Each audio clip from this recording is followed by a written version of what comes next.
Assalamualaikum warahmatullahi wabarakatuh. Perkenalkan, nama saya Latifah, NPM 19110088. Tugas ini untuk memenuhi aktivitas individu mata kuliah, bimbingan dan konseling anak berkebutuhan khusus.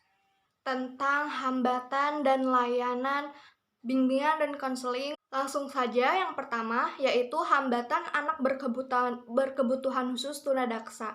Yang pertama ada hambatan pada aspek fisik, yang kedua ada hambatan pada aspek emosi, yang ketiga ada hambatan pada aspek akademik.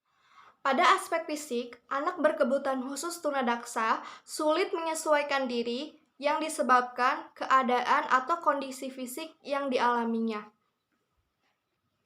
yang pada akhirnya menghambat mobilisasi dalam menjalankan kehidupan sehari-hari bagi anak tunadaksa. Kemudian pada aspek emosi atau sosial, anak tunadaksa cenderung lebih tertutup dan kurang percaya diri akan koneksi yang dialaminya.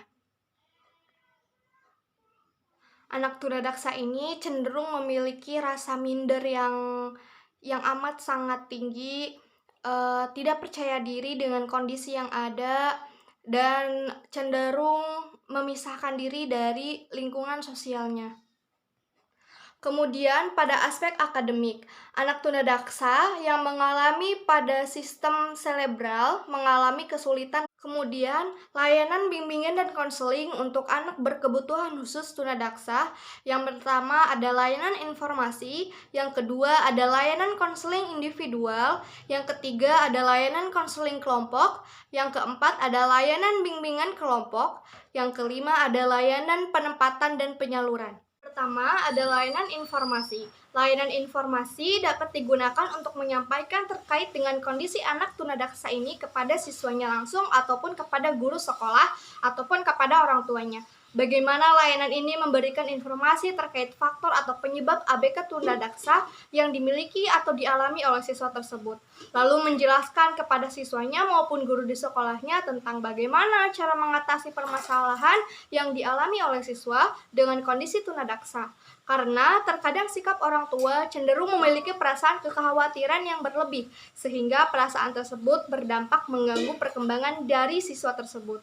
Oleh karena itu, disinilah peran BK memberikan layanan informasi terkait tunadaksa ini kepada siswanya langsung ataupun kepada guru sekolah ataupun kepada orang tuanya, agar dapat membantu siswa dengan kondisi tunadaksa tersebut berkembang dengan baik meskipun adanya perbedaan dengan siswa lainnya. Kedua, ada layanan konseling individu.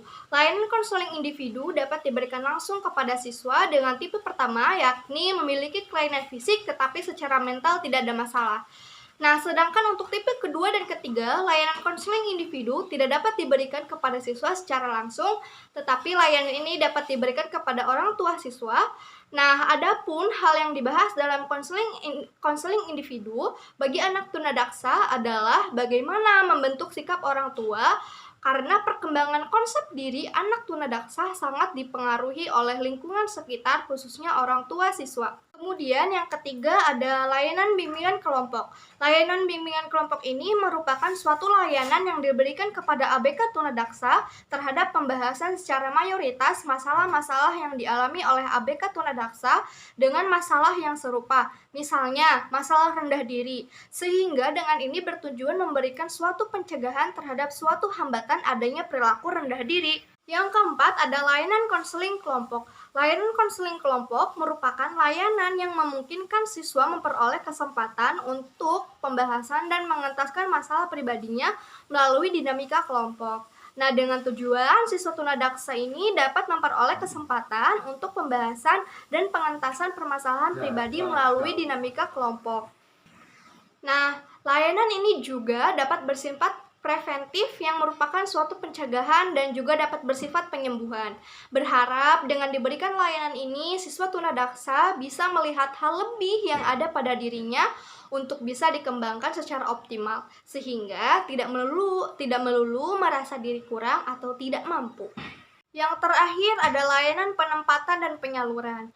Layanan penempatan dan penyaluran dilakukan oleh guru BK dengan melakukan identifikasi terhadap kelemahan dan potensi anak tunadaksa.